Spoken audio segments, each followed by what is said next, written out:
ሰላም ጤና ይስጥልን የፕሮግራማችን ተከታታዮች ይህ በሰላም ካቶሊክ ቴሌቪዥን ጣቢያ እየተሰናዳ የሚቀርብላችሁ አውደ ቤተሰብ የተሰኘው ሳምንታዊ ፕሮግራማችን ነው።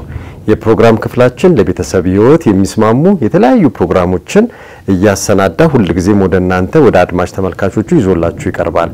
በዚህ ሳምንት ዝግጅታችንም ከአዲስ አበባ ወጣ ብለን ወደ ደቡብ ኢትዮጵያ ተጉዘን በሆሳና ሀገረ ስብከት በጃጁራ ወረዳ እንገኛለን። በፕሮግራማችን እንደምትደሰቱ ከወዲሁ እምነታችን ነው። ፕሮግራማችን ፍጻሜ አብራችሁ እንድትቆዩ እየጋበዝናችሁ ሁሉ ጊዜም እንደምናደርገው ፕሮግራማችንን በቅዱስ ቤተሰብ ጸሎት እንጀምርና ተመልሰን እንገናኛለን። ጸሎት ወደ ቅዱስ ቤተሰብ ኢየሱስ ማርያም ዮሴፍ በእናንተ የእውነተኛ ፍቅርን ውበትን እናሰላስላለን። ወደ እናንተ በእምነት ልብ እንመለሳለን። የናዝሬት ቅዱስ ቤተሰብ ሆይ የኛ ቤተሰቦችም የአንድነትና የጸሎት ቦታዎች እውነተኛ የወንጌል ትምህርት ቤቶችና የቤተሰብ አብያተ ክርስቲያናት እንዲሆኑ አድርጉልን። የናዝሬት ቅዱስ ቤተሰብ ሆይ ብዙ ቤተሰቦች ዳግመኛ ብጥብጥን፣ ጥላቻንና መለያየትን እንዳያዩ አድርጉልን። የተጎዱ ወይም ቅያሜ የደረሰባቸው ሁሉ መጽናናትንና ፈውስን ያግኙ። የናዝሬት ቅዱስ ቤተሰብ ሆይ የቤተሰብን ቅዱስነትና ክቡርነት እንዲሁም በእግዚአብሔር ዕቅድ ውስጥ ያለውን ውበት እንደገና እንድናጤን አድርጉ። ኢየሱስ ማርያም ዮሴፍ ጸሎታችንን ስሙ። አሜን። አድማጭ ተመልካቾቻችን የቅዱስ ቤተሰብ ጸሎትን አድርሰን ተመልሰናል። አሁን በቀጥታ ወስዳችሁ ወደ እንግዶቼ ይሆናል። በመጀመሪያ ቤታችሁ እንድንገኝ ፈቃደኛ ሆናችሁ ይሄንን ፕሮግራም ለመታደም ዝግጁ ስለሆናችሁ በአድማጭ ተመልካቾች ስም እጅጉን አድርጌ ነው ማመሰግናችሁ። እግዚአብሔር ይስጥልኛም በጣም እናመሰግናለን። ቤት ድረስ መጣችሁ ስለጎበኛችሁ ስለምታደርጉት እንቅስቃሴ ሁሉ መልካምነቱ የጎላ ስለሆነ ለሌሎችም ጥሩ ምሳሌ ሊሆን ስለሚችል ቢበረታታ የሚል ሐሳብ ነው ያለኝ። በጣም እናመሰግናለን። እግዚአብሔር ይስጥልን። እኛም ቤታችሁ ስለተገኘን በጣም ደስተኞች ነን። እንግዲህ ስለ ቤተሰብ ህይወት ነው ጨዋታ የምናደርገውና ቆይታ የምናደርገው አብረን። እንደው ፕሮግራማችንን ለመጀመር በመጀመሪያ እንደው ራሳችሁን ብታስተዋውቁ ስማችሁንና የትውልድ አካባቢያችሁን ከርሶ ልጀምር። አባቴ ሉዊጂ ሙጎሬ ይባላልው። ሉዊጂ የጣሊያን ስም እንደሆነ ታውቃላችሁ። የክርስትና ስሜ ነው። በወላጅ አባት እናት የወጣ ስም አበበ ነው። ግን በሴሚናሪ ቤት ከነሱ ጋር ስለቆየው ስሜ በነሱ ተቀይሮ ሉዊጂ ተብያለሁ። ዶክመንቴ በሉዊጂ ነው። ሉዊጂ ሙጎሬ ይባላልው። በማዕከላዊ ኢትዮጵያ ክልል በጃጁራ ከተማ አስተዳደር በጃጁራ ቀበሌ ውስጥ የምንገኝ የጃጁራ ምእመናን አባላት ነን። አመሰግናለሁ አቶ ሉዊጂ። እርሶስ ማን ልበል ስሞትን? እሺ አመሰግናለሁ። በቀለች ድኩሮ ይባላልኝ። የትውልድ ቦታ ዋገበታ ይባላል። ወደ ደጋ አካባቢ ነው። ከዚህ ትንሽ ራቅ ይላል። አንድ አይነት ራቅ ይላል። ኦኬ በጣም ጥሩ። እንግዲህ እንዴት ተዋወቃችሁ አቶ ሉዊጂ እና በመቼ ዓመተ ምህረት የዛሬ ስንት ዓመት ነው ትውውቁ? ጋብቻውስ እንዴት ተመሰረተ? ቢያጫውቱን። እሺ እኔ በመምህርነት ሙያ በአርሲ ክፍለ ሀገር ነበርኩኝ አሰላ አካባቢ። ያኔ በደርግ ጊዜ ነው። ደርግ ያኔ ውጥረት በነበረበት ወቅት ላይ እኔ ብሔራዊ ውትድርና ዘምቼ ስለነበር ዳግም ምልስ ጥሪ እያለ ስላስቸገረን ለማግባት ተስፋ በቆረጥኩ ጊዜ ላይ አጋጣሚ ሆኖ ደርግ ወጥቆ ኢህአዴግ ሲገባ እኛ ደግሞ ከዛ ባርነት ነፃ ወጥተን ከእንግዲህ ትዳር ቢመሰርት ምንም ከፋይ ነገር አይኖርም በማለት ወደ ትዳር ዓለም ለመግባት አሰብኩ፣ ወሰንኩ። ይጸልይም ነበር ደግሞ የሚሆነኝን እግዚአብሔር እንዲሰጠኝ ይጸልይም ነበር። ጸሎት ደግሞ ከምንም በላይ አጋዥ ነው፣ ቁልፍ ነው። የምርክክ ውጤት ዋጋ አለው። ከዚህ በተነሳ ይጸልይ ነበር። አመቱን ትምህርት ቤት ዘግተን 83 ዓመተ ምህረት 1983 ዓመተ ምህረት ወደ ቤተሰቦቼ መጣው። እዚህ ስመጣ ወንድሜ ያለ የኔ ታናሽ ወንድም ከዚህ አካባቢ ሌሎች ልጆችም አሉ። ይሄ ዛሬ ባለቤቴ ምትሆን መቀለች የነርሱ ክላስሜት ተማሪ ነበረች። ሰው በባህሪ ይወደዳልም ይጠላልም።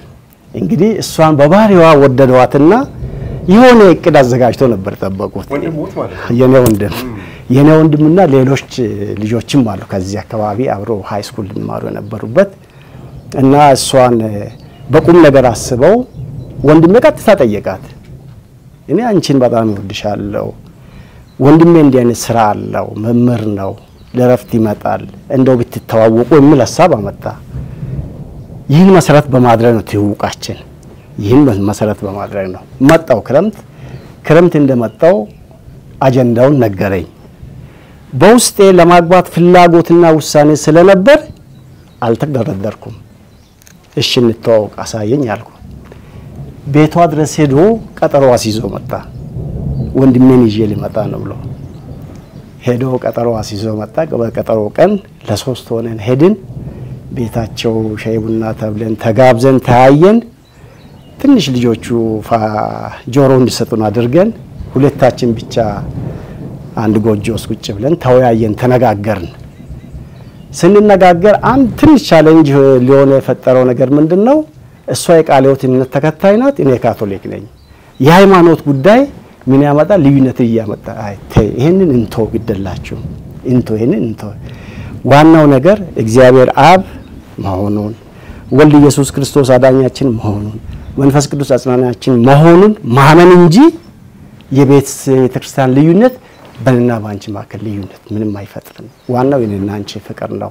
አንድ መሆኑን ከፈለግሽ እኔም ከፈለኩ አንድነታችን ላይ እንሂድ እንጂ የሃይማኖት ልዩነት ችግር አይፈጥርም ማለት ተስማማን። በዚህ ሐሳብ ከተስማማን በኋላ አንድ ዶዮገና የምትባል ከተማ አለች። ከነሱ ማዶ 1 ሰዓት ተኩል ላይ ለሚፈጅ ወደዛሽ ከተማ ተቀጣጠርና እዛ ተገናኝተን ምንድነው የወሰድኩት እርምጃ መመላለሱ ብዙ እንደማስፈልግ ነገርኳት።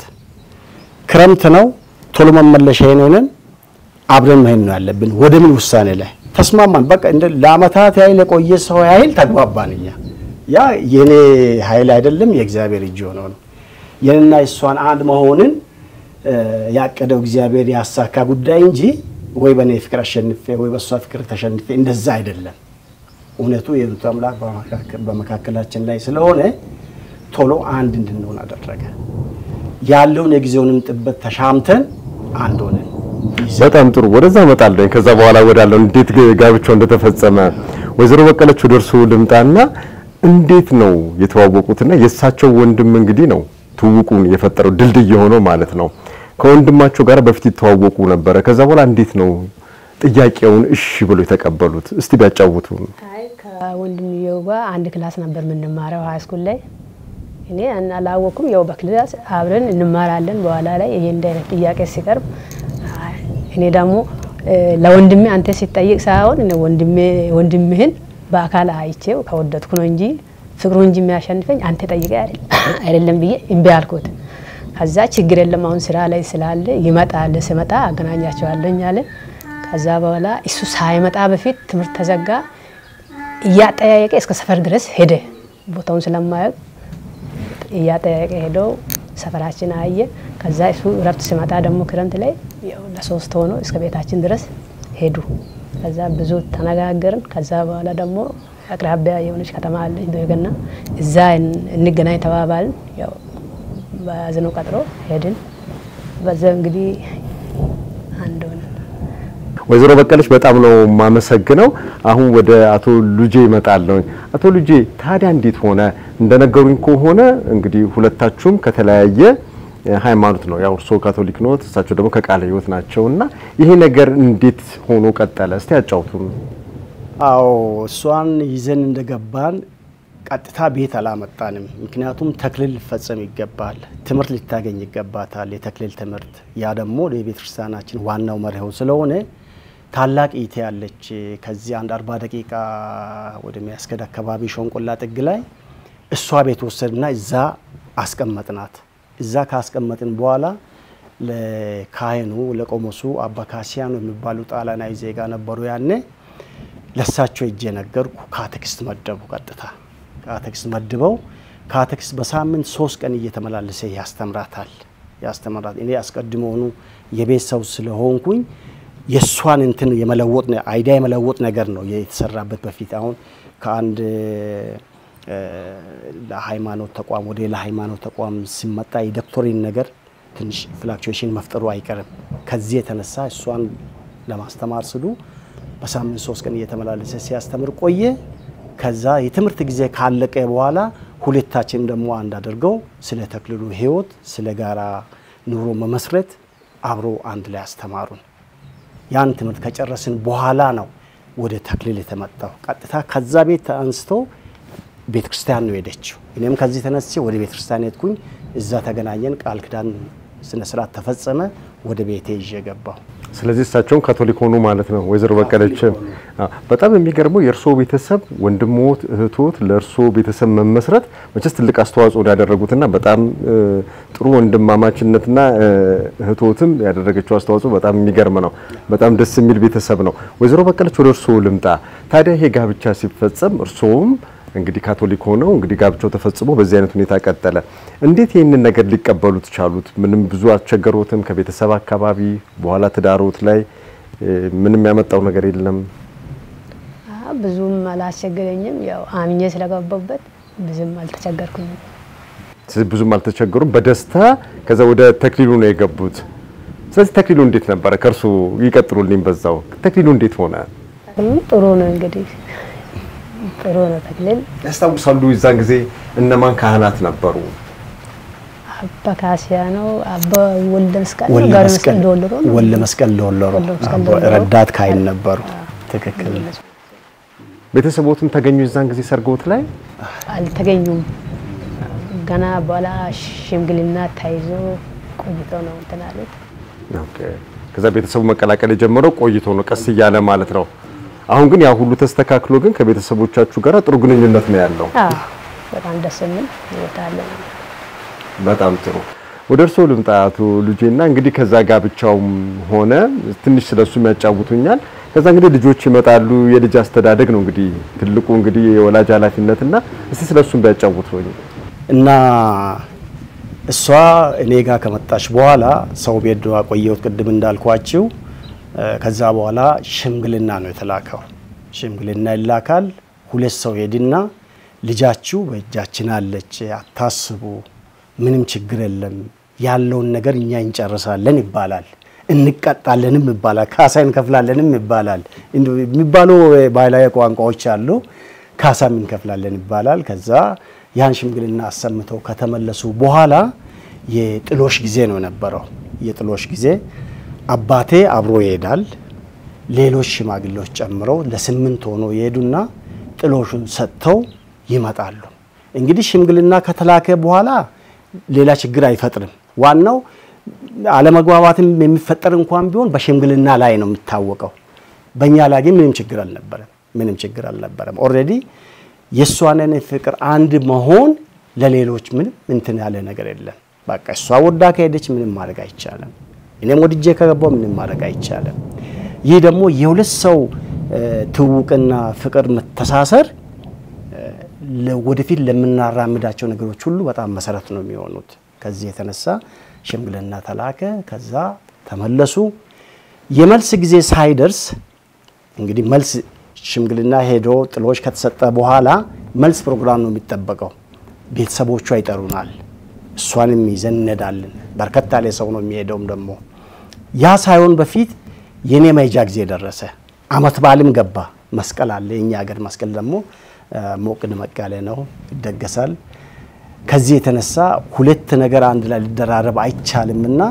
ጊዜ ይሰጠን ብለን ጠየቅን ጊዜ ተሰጠን በጋ ላይ ወይ መጪ ክረምት ላይ ስንመለስ ወደ ሙሉ ሐሳብ ላይ ተደርሶ ሄድን ይዣት ሄድኩ ያ ሁሉ ሲደረግ በስምምነት ነው ምንም አምባጓሮ የለም ንትርክ የለም በስምምነት ነው ይዣት ሄድኩ ከሄድን በኋላ እዛ ደጋማ ነው አካባቢው መልመድ አልቻለች ያው ከቤትም ወጣ ስለማታቅ የበኩል ልጃቸውን ስለሆነች ያስተዳደጓም ትንሽ ሞልቀቅ ያለ ስለነበር መቋቋም አልቻለ አሁን ቤት ሰርቶ ለማደር በጣም ከባድ ነው አሁን እናት አብስላ ነው የምትመገበው እሷን ማለት ነው እዛ ሄዳ ግን በራሷ ሰርታ እኔንም መግባኝ ነው የምትኖረው ያ ነገር ከበዳት በጣም ከሚገርማችሁ ውሃ አቅራቢያ ስለሌለ በእንስራ ተሸክሞ ነው የሚያመጡት ያ ሁሉ በጣም ቻሌንጅ ሆነባት ልትቋቋም አልቻለችም ልጅ ግርም ነበረች ደግሞ ያለ ልጅ ግርም ነበረች በቃ የግድ ወደ ቤት ይዤ መጣሁ እዚህ ቤተሰብ አምጥቼ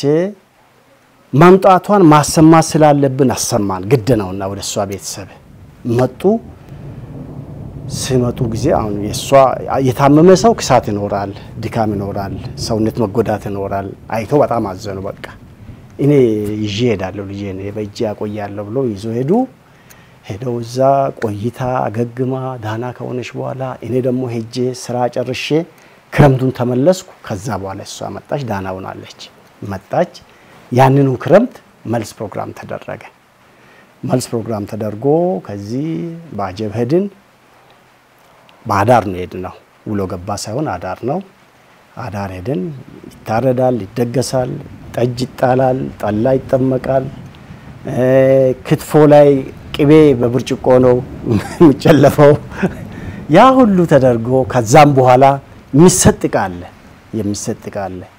ለኔ ፈረስ ይሰጣል ላም በሬ ይሰጣል ሁሉ ተሰጥቶን ያን ይዘን መጣን አድረን በማግስቱ ማለት ነው ከዛ በኋላ ንብረቱን ዙት ተነድን ምክንያቱም እዛ አገር ድረስ ጭኖ ማይዱ ከባድ ነው አሁን ያኔ እኔ ይዘን ሄድነው ትንሽ ነገር ነው ትሪ ምናምን ድስት ነገር ለኔ የተሰጠኝ ሱፍ ልብስ ነበር ያን ይዘን ሄድን ሌላው ዙት ተነድን ከዛ በኋላ የመጀመሪያ በኩል ልጃችን በ1985 ዓመተ ምህረት የኪዳነ ምህረት ዕለት ተወለደች የበኩል ልጄ ወይዘሮ በቀለች እንግዲህ ትዳር ብለው ትዳሮትን አክብረው ከዚህ ከሚኖሩበት አካባቢ ተነስተው ወደ አርሲ ሄዱና ቅድም የነገሩን ነገሮች ሁሉ አሳልፈዋልና መቼስ ከባድም ቢሆንም ግን ተወተውት እዚህ ደርሰዋልና እንዴት ነበር መጀመሪያው አካባቢና እንዴት ነው ይሄን ሁሉ ተሻግረው አሁን እንደዚህ ትልቅ ቤተሰብ ያፈሩትና ስንት ልጆችስ አፍርተዋል ከዚህ ትዳር ጥሩ ነው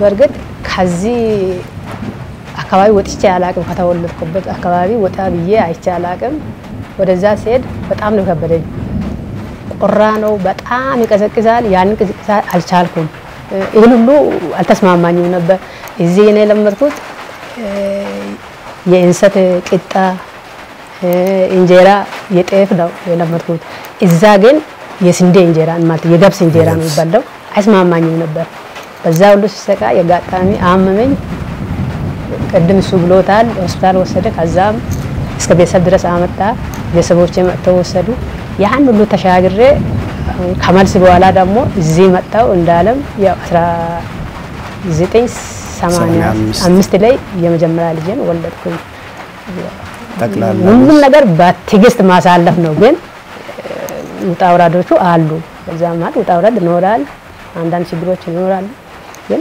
በትግስት አሳልፌ እዚህ ደርሻለሁ እግዚአብሔር ይመስገን አሁን የስምንት ልጆች እናት ነኝ የስምንት ልጆች እናት ነው ይሄ ሁሉ ወስቴሩ እዚህ አለ ተዳጥፎ ቤተሰብ በጣም ትልቅ ቤተሰብ ነው እንግዲህ ይሄን ሁሉ ውጣውራድ በትግስት አሳልፈው የስምንት ልጆች ወላጆች ናቸውና በጣም ደስ የሚል ታሪክ ነው ያላችሁ እንግዲህ ስምንት ልጆችን ማሳደግ ቀላል ነገር አይደለምና ወይዘሮ በቀለች አሁንም ወደ እርሶ ነው መመጣውና የእርሱ ኃላፊነት ምን ነበር እሳቸው እንግዲህ አስተማሪ ናቸው እርሱ እንዴት ልጆቹን በስነ ስርዓት አስተምሮ ለዚህ ያበቁ ከባድ ነው ሁለት ልጆች አርሲ ክፍለ ሀገር ሆኜ ነው ወለድኩት የመጀመሪያ ሴት ልጄና አንድ ወንድ ልጅ አለ ዮናስ የሚባል ከባድ ነው ሰራተኛ አይገኝም ህፃናት በጀርባዬ ተሸክሜ ነው ህፃኑን እንጂ በደረቴ ተሸከማለሁ እንስራ ተሸክሜ ዋ 40 ደቂቃ አይል ይወስዳል ከዛ ተሸክሜ ቀድቼ እመጣለሁ ምጣድ ምጥደው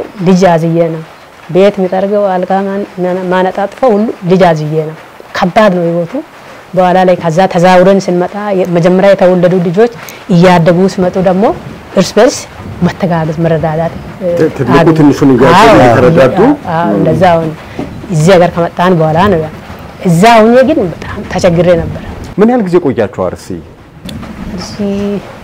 5 ዓመት 5 ዓመት አይል ቆይተን መጣን 5 ዓመት እንግዲህ ከባዱን ጊዜ አሳልፈው ግን በኋላ ልጆቹን ማርገው እርስ በርሳቸው እየተጋገዙም እንግዲህ ይሄን ትልቅ ቤተሰብ መርተዋል ማለት ነው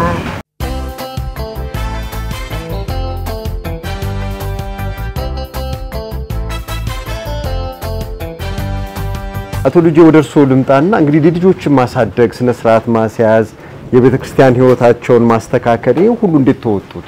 እዛስ ቤተክርስቲያን ይሳተፉ ነበር አርሲም ይያሉ? አርሲ እያለን ኦርቶዶክስ ቤተክርስቲያን ብቻ ነው ያለው፣ ሌላ ቤተክርስቲያን የለም።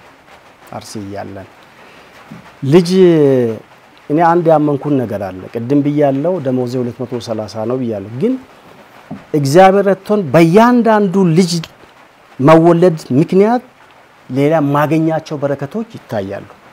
በረከት አለ። ከልጅ ጋር የሚመጣ በረከት ራሱን የቻለ በረከት አለ። ይሄንን ነው የማውቀው። እንደ ደሞዝና እንደ ኑሮማ ቢሆን ይሄን ልጅ ማሳደግ በጣም ከባድ ነው ስንል ቆየንና ወደዚህ ሀገር ተዛወርኩ። ወደ ሾኔ ባዳዋቸው አካባቢ ተዛወርኩኝ። እዛ መጥቼ አጋጣሚ ሆነ እግዚአብሔር ፈቃዱ ሆኖ መንትያ ልጆች ይወለዳሉ። አዲስ ሀገር ነው የመጣ ነው። ሁኔታ ያልተመቻቸበት ቦታ ነው። እግዚአብሔር ሆይ ነው አልኩኝ። በቃ እግዚአብሔር አንተ እርዳን እንዳልኩ አንዲት ጀርመናዊት ሲስተር እንተዋወቃለን። እቺ ሲስተር እሷን ሁሌ በመኪና እያመላለሰች ሆስፒታል ትከታተላለች። መንትያ መሆኑ ለሷ ተነግሯታል እንጂ እኛ የምናውቀው ነገር የለም። ስትከታተል ተገላገለች። አሁን ልጆቹ ከተገላገለች በኋላ ለልጆቹ የሚሆን ወተት መደበች፣ በየወሩ መደበች። እንዲሁም ከጠዛ ሚሽን ሲስተር አግኔስ የምትባል ህንዳዊት ሲስተር ነበረች። እሷ በተከታታይ በተመሳሳይ መልኩ የተለያዩ የወተት ዘር ዱቄት የወተት ዘር እያመጣች ልብስ እያመጣች በቃ እነዚህ ልጆች መንትያ ሆኖ እንዴት እናሳድጋለን የሚል ጭንቁ የነበረው ተፈታ። ለካስ ከልጅ ጋር ራሱን የቻለ በረከት አለው። እግዚአብሔርን ማመን ብቻ ነው አልኩኝ። ይሄ ነው ውስጤ ላይ ሞላው። ከዛ በኋላ አሉትማ እግዚአብሔር ይመስገን ደሞዛችንም እያደገ መጣ። እኛም ወደዚህ ወደ ቤተሰብ መጣን። ከመሬት የምናገኘውም አለ። በጥሩ ሁኔታ እያደግን መጣን። ክርስትና ህይወታቸውን እንዴት አደረጋችሁ? ክርስትና ማስነሳት አለ፣ ይሄ ሁሉ ነገር አለ አይደለ? ካቶሊክ ቤተክርስቲያን እንግዲህ እዛ የለም ነበርና ስለዚህ በኋላ ላይ ነው ማለት ነው ይሄ ሁሉ ያደረጋችሁት? የመጀመሪያ ልጃችንን እዚህ መተን ክርስትና አስነሳን። የመጀመሪያ ልጃችን ካርሲ መተን ክረምት ለረፍት ስንመጣ አስነሳናት እንጂ ቀኑን ጠብቆ በ40 ቀን አይደለም። መተን ረፍት መተን አስነሳናት። ከዛ በኋላ ያሉትማ እዚሁ አቅራቢያ ስለሆነ እዚሁ ተነሱ። የኛው ካቶሊክ የመጀመሪያዋ ብቻ ናት ማለት ነው። ብቻ ናት ከርቀት የመጣችው። ሌሎቹን እዚሁ ነው እንትን ያልነው። ስለዚህ እንዴት ነው ታዲያ ልጆቹን እንግዲህ በዚህ ሁሉ ጣውረድ ውስጥ እንግዲህ ህይወታችሁን በኋላ ላይ አሸንፋችሁ እንግዲህ ተወጣችሁታል። እንዴት ነበር የምታሳድጉት? ስነ ስርዓት ማስያዝ ላይ የቤተክርስቲያን ተሳትፏችሁስ ምን ይመስል ነበር? አቶ ልጅ ይቀጥሉልኝ። እሺ እግዚአብሔር ይመስገን ልጅ እንደ እግዚአብሔር ፈቃድ መልካም ሆኖ ሲወለድ ለወላጅ ብዙ ጭንቅ የለም። ታዛዦች ናቸው ልጆቼ፣ ታዛዦች ናቸው። ቤተክርስቲያን ይወዳሉ፣ ያገለግላሉ። እኔም ያው በቤተክርስቲያን ስር ነው የኖርኩት ከልጅነቴ ጀምሮ። ከቤተክርስቲያን አራኩኝም። የአገልግሎት ዘርፍም ተሰጥቶኝ እየሰራው ነበር፣ እያገለገልኩ ነበር። የሚያገለግሉት እኔ ከልጅነቴ ጀምሮ የማርያም ሰራዊት ተብለን የአልተሪ ዙሪያ ዲያቆን ሆኜ ያገለግል ነበር በፊት ከ1964 ዓመተ ምህረት እስከ 68 ልጅ ሆኜ እስከ 6ኛ ክፍል ዲያቆን ሆኜ ሳገለግል ቆየውና ቆሞሳችን አባ ዳዊት የሚባሉ ነበሩ። ጣሊያናዊ ዜጋ ናቸው። ሴሚናሪ ቤት ወስዳለሁ አሉኝ። እሺ አልኩኝ። ወሰዱኝ። ዱቦ ወላይታ ዱቦ ወሰዱኝ ካፑቺን ቤት 69 እዛ ገባን።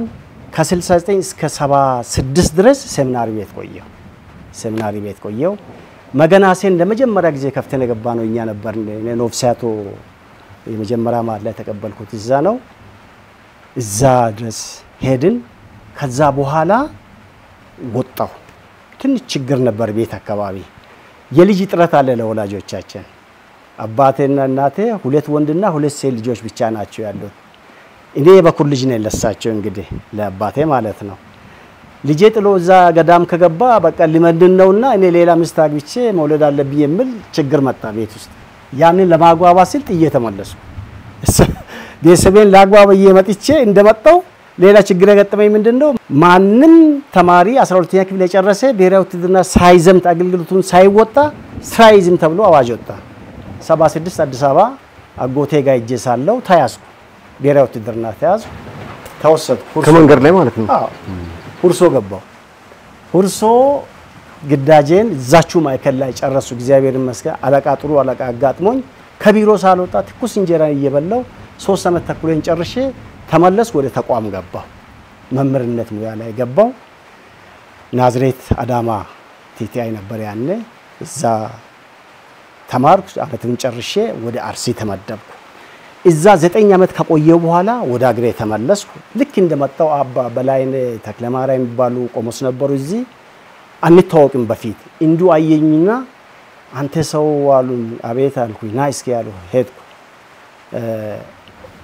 ቤተክርስቲያን ላይ ቢታገለግል ደስ ይለኛል አሉ እሺ ዘርፍ ከሰጡኝም ደስ ይለኛል አልኩኝ ምን ላይ ማገልገል ትፈልጋለህ አሉ እኔ በመዘምራን ኳየር ውስጥ ገብቼ ባገለግል አልኩ እሺ አሉ ማገለግለው አልኩኝ መዘምራን አልጠፋም እዚህም የመሰረት ነው እኔ ራሴ ነኝ የመሰረትኩት ያ ተደራጅቶ ሰፍቷል በፊትም እጄ ያለ አሁን ግን ካሴት ማውጣት ነው የምንፈልገው ውስን ልጆች መርጦ ሰጡኛል መዝሙር አሰለጥናቸዋለሁ ካሴት እናሳትማለን እሺ አሉ ካሴት ማሰልጠን ጀመርኩ የመዝሙሮችን ማሰልጠን ጀመርኩ በ1995 ዓመተ ምህረት ቁጥር 1 ካሴት አሳተምን አዲስ አበባ ሄደን ሁለተኛ ካሴት ደግሞ በ1999 ዓመተ ምህረት ለ50ኛ ዓመት ኢዮቤልዩ በዓል ለቅዱሳን ጴጥሮስ ጳውሎስ ቤተክርስቲያን መመስረት 50ኛ ዓመት ኢዮቤልዩ በዓል ለማክበር ያንን ካሴት አሳተምን ሁለተኛ ካሴትን ሶስተኛ ደግሞ በ2003 ላይ ሶስተኛ ቁጥር አሳተምን ያን አይል ከሰራው በኋላ አሁን ትንሽ ፋታ መስጠት አለብኝ አልኩኝ ከዛ ምን አደረጉኝ እኔን ደግሞ በተለያዩ ቁምስናዎች ላይ አሁን የኛ ተሞክሮ ወስደው ሌሎችም ካሴት ማሳተም የሚፈልጉ ልጆች በዛው ድድስ ገቡ እየዞርኩ መዝሙራቸውን አያለሁ አርታይ ኤዲት አረጋለሁ እንትን አለበትም ደግሞ ኦፕሬሽን አድርገን እንሰራለን ዳግም እንዲሰሩ አደርጋለሁ እንደዛ ስልቆይቼ ስቱዲዮ ድረስ ይያቸው እጄ እነሱን አስቀርጻለሁ እንደዛ ስልቆየው እንደገና ኮሄራትን አወዳድራለሁ በየቁምስና እየሄድኩኝ ኮሄራትን እስከ 13 ኮሄር በአንድ ቁምስና ተወዳደረበታል 9 ኮሄር በአንድ ቁምስና ተወዳደረበታል ደረጃ ሰጣለሁ ለነዛ እንደዛ ያረኩ ቆየው ከዛም በኋላ ለ50ኛው ዓመት ኢዮቤልዩ በዓል መጽሔት አስፈላጊ ስለሆነ በዛ ውስጥ ተመረጥኩ ከቆሞሴ ጋር ሆነን አንድ 5 ሆነን ኮሚቴ ተዋቀርንና ዳታ መልቀም ጀመርን ከሽማግሌዎች ከእድሜ ባለጸጋ አባቶችና ከተለያዩ ታሪክ አዋቂዎች ጋር እየዞርን ካንሰበሰብን በኋላ መጽሔቱን በዋና አዘጋጅነት አዘጋጀው ኮሚቴ ቢኖርም ያ ደግሞ ስራ ላይ ዋለ ከዛም በኋላ በአማርኛን የጸሎት መጽሐፍ በሐዲሳ መተርጎም አስፈላጊ ስለሆነ በሐዲሳ ኢንተርጉም ተባባልና ቆሞሱ እኔና አንድ ሁለት ጓደኞች ሆነን ያንን ተረጎመን ስንተረጉም በሱ ላይ ደግሞ ያለው ልዩነቱ ምንድነው ለህማማት ጊዜ የመስቀል መንገድ ለህማማት ጊዜ ለ14ቱም የህማማት ማረፊያዎች እነሱን የሚመስሉ ጥቅሶችን ከመጽሐፍ ውስጥ ወጥቶ እዛ ላይ ተተርጉሞ ገብቶ ለህማማት የሚሆኑ መዝሙሮች ጭምር ገብቶበት መጽሔቱ እንደም እዚህ ጋር አለች እቺን መጽሔት ስራ ላይ አውለናል ጅማንድ እንትናት ከዛም በኋላ ለአዲሱ ቤተክርስቲያን ህንጻ ግንባታ አሁን ተመርቆ ስራ ላይ ያለው 2013 ዓመተ ምህረት ነው ተመረቀው ያንን የሚሆን መጽሔት ደግሞ አዘጋጀን ስናዘጋጅ አሁንም በዋና አዘጋጅነት ጻፍኩ ያው ዳታ መሰብሰቡ የጋራ ቢሆንም በሁለት ሰው ቢርጃ አልፍም እና በአንድ ሰው ነው የሚሰራው ምን ጊዜ እኔ ሰራው በዛም አስተዋጽኦ ነበርክቻለሁኝ ይሄን ይመስል ነበር ልጄ በጣም ትልቅ ተሳትፎ ነው ያደረጉት ቤተክርስቲያኑት ውስጥ ይሄንን እንግዲህ መጽሐፍ አሳትሟል የጸሎት መጽሐፍን 3 መዝሙር ቁጥር 1 ቁጥር 2 ቁጥር 3 ብሎ ደግሞ 3 መዝሙሮችንም እንደዚሁ ካሴቶች አዘጋጅተዋል መጨረሻ ላይ መቼስ መዝሙር እንደሚያቀርቡልኝ እርግጠኛ ነኝ ይሄ ሁሉ ካሴት ካወጡ በኋላ መርጠው እንግዲህ አንድ በኋላ ላይ ያሰሙናል ወይዘሮ በቀለች ወደ እርሶ ነው የምመጣው ወይዘሮ በቀለች ቤት ውስጥ ያለው የመንፈሳዊ ህይወት ምን ይመስላል የጸሎት ፕሮግራማችሁ ምን ይመስላል ከልጆቹት ጋራ የሚያሳልፉት ጊዜ በተለይ መንፈሳዊ ህይወቱ ምን እንደሚመስል እስቲ ቢነግሩን።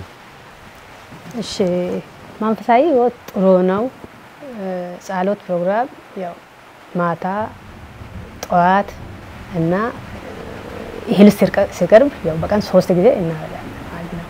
ማታ ጠዋትና ምግብ ሲቀርብ እህል ለምባ ሲቀርብ እንጸልያለን በቀን 3 ጊዜ ማለት ነው።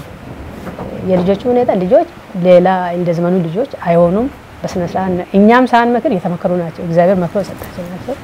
ጥሩ ባይርያ ያላቸው ቸርች ከርስት ያገለግላሉ፣ ቸርች ይገባሉ። ምንም ችግር የለም። ከስምንቱ ልጆች ስንቶቹ ቤተክርስቲያን አገልግለዋል? በተለይ መዘምራን ሆነው ሁሉም ያገለግላሉ። ስምንቱም አገልግለዋል። ስምንቱም አገልግለዋል። እርስዎ ቤተክርስቲያን ውስጥ ተሳትፎ አሉት? ምዕመናን ምክር ቤት ወይ እናቶች ማህበር ውስጥ የለውም? ልጆቹን ግን በደንብ አድርገው ቤተክርስቲያን እንዲሄዱ ያደርጋሉ። ልጆች ሄደው ያገለግላሉ።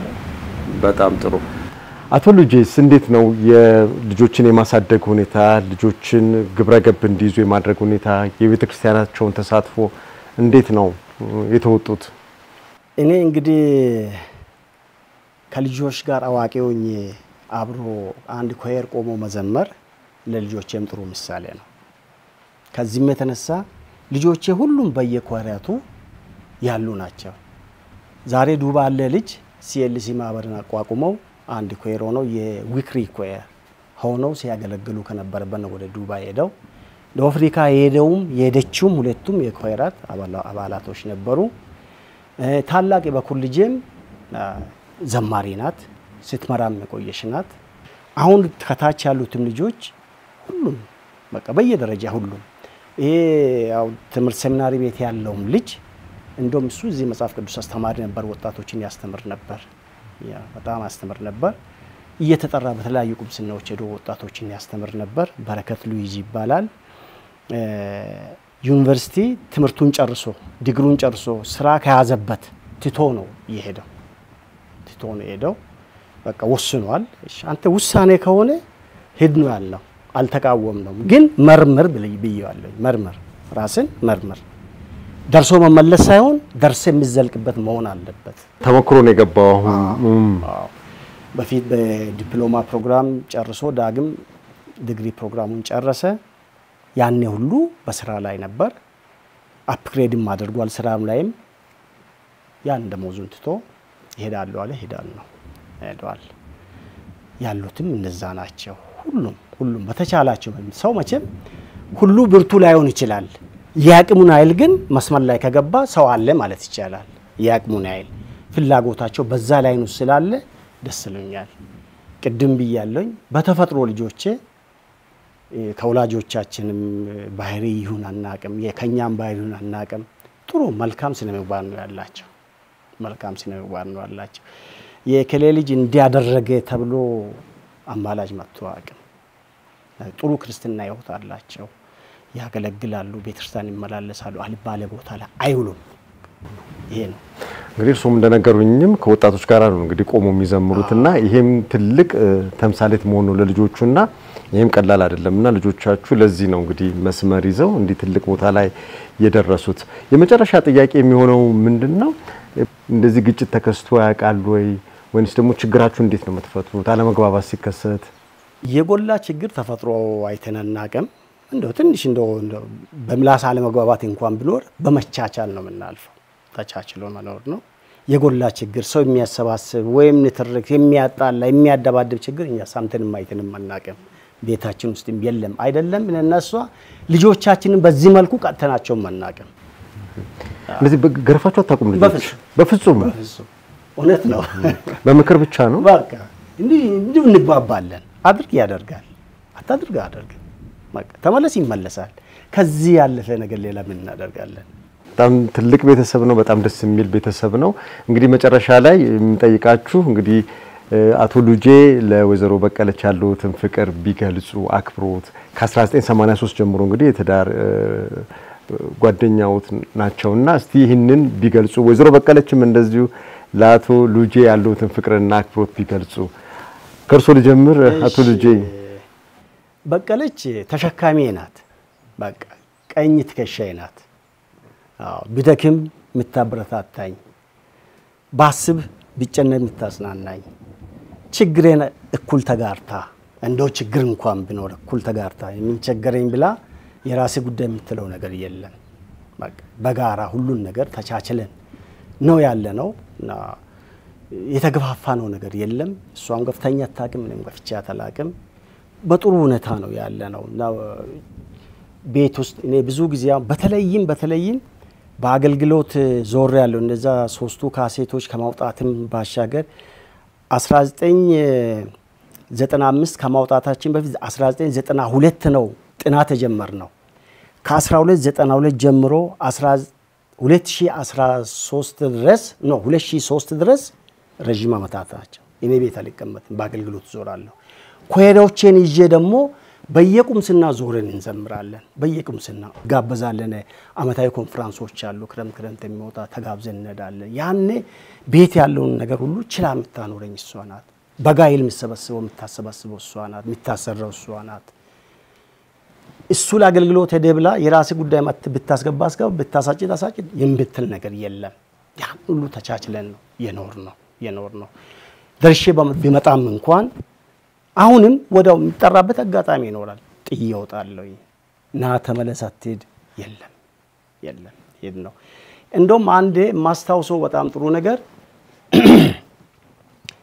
ለአገልግሎት ውጣ አንተ ለአገልግሎት ስትወጣ ለቤቴ በረከት ነው ትላለች እኔ ይዤ የሚመጣ ነገር እኮ የለም እንዱ ቤት ውስጥ በረከት አለ በቃ አገልግሎት ውስጥ ነው ለታቸውን ነው ሳቸው አዎ አንዴ ሸለላ ነው ሌንቺቾ ለአገልግሎት ተጠራን ክረምት ነው ያዝመራ ወቅት ነው በቃ እንትናል ተጨነኩ በዛን ጊዜ እንዴት አለ ያዝመራው ትንሽ መሬት አለችን ምናዘራ ሲጨነቅ ሄዳለች እግረ መንገድ በዛው ደግሞ አዲስ አበባ ሄዳለሁ ዩኒቨርሲቲ ዲግሪ ልመረቅ መመረቂያ ፕሮግራም ደርሷል በዛው ደግሞ ሊሄን ነው ያ ሁሉ አጨናንቆኝ ሳለ ሄዳለች ለአገልግሎት ምድ በዛው አዲስ አበባ ሄድ አንተ ለአገልግሎት በወጣ ቁጥር ለቤቴ በረከት ነው ይዘህ የምትመጣው በረከት ነውና ሄዳለች አበረታታችኝ ሄድኩ እግዚአብሔር ይመስገን ከሰው ሁሉ እኩል ተዘርቶ አስገብተናል እና ተቃውሞ የላትም ለአገልግሎትም ተቃውሞ የላትም ስለዚህ ትልቅ እናት ናቸው ትልቅ የትዳር ባልደረባ ናቸው አዎ በጣም ጥሩ ወይዘሮ በቀለችስ ባለቤቶትን እንዴት ይገልጻሉ ያሉትን ፍቅርና አክብሮት ለሳቸውም ቢነግሩን እሺ ልጄ ማለት ወንድሜም ነው ባለቤቴም ነው አባቴም እንደባትም ነው ማየው በጣም ይወደዋለሁ የልጆቼ አባት ኑርልኝ እድሜና ጤና እግዚአብሔር መስፋት ይስጥልኝ አሜን ለሁለታችን ሳንነጣጥ ትልቅ ቤተሰብ ነው ደስ የሚል ቤተሰብ ነው የልጅ ልጆችም አይታችኋል ይመስለኛል ስንት የልጅ ልጆች 4 የልጅ ልጆች አይተናል ከበኩር ልጃችን 3 ልጆች አግኝተናል የሷ ሶስተኛ ታናሽ ዶፍሪካ ሄዳ ገብታለች እሷም እዛ አንድ ወልዳለች አንድ አመት ሆኗታል እሷም ከተወለደች 4 የልጅ ልጆች አይተናል እንግዲህ አያት ተብለናል እግዚአብሔር ይመስገን ይሄ አንድ ትልቅ ፍሬ ነው ለኛ በጣም ደስ የሚል ነው እንግዲህ መጨረሻ ላይ ቀድም የጠየቅኳችሁ ጥያቄ ነበረ ያው አሁን ትልልቆች ሆናችኋል መዘመር ሊከብድ ይችላል ድምጽ ችግር ሊኖር ይችላል ግን እስቲ አብራችሁ አንድ መዝሙር አንዲት አዝማች ብቻ ጠቅሳችሁልን ፕሮግራማችን በዚሁ እናጠቃለን እሺ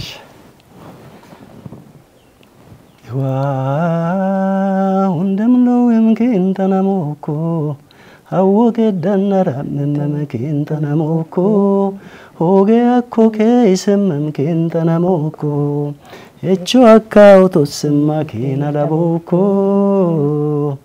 ዋ እንደምነው የምከን ተናሞኮ አወቀ ደነራ መመከን ተናሞኮ ሆገ አኮከ ይሰመምከን ተናሞኮ እቹ አካው ተስማ ከናላቦኮ መቼስ እጅጉን አርገን ነው የምናመሰግነው በጣም መልካም የነበረ ቆይታ ነበረን አድማጭ ተመልካቾቻችን ከአቶ ሉጂና ከወይዘሮ በቀለች ጋር የነበረን ቆይታ ይሄን ይመስል ነበር በሚቀጥለው ሳምንት ደግሞ በሌላ ፕሮግራም እስከምንገናኝ ድረስ መልካም ሳምንት ይሁንላችሁ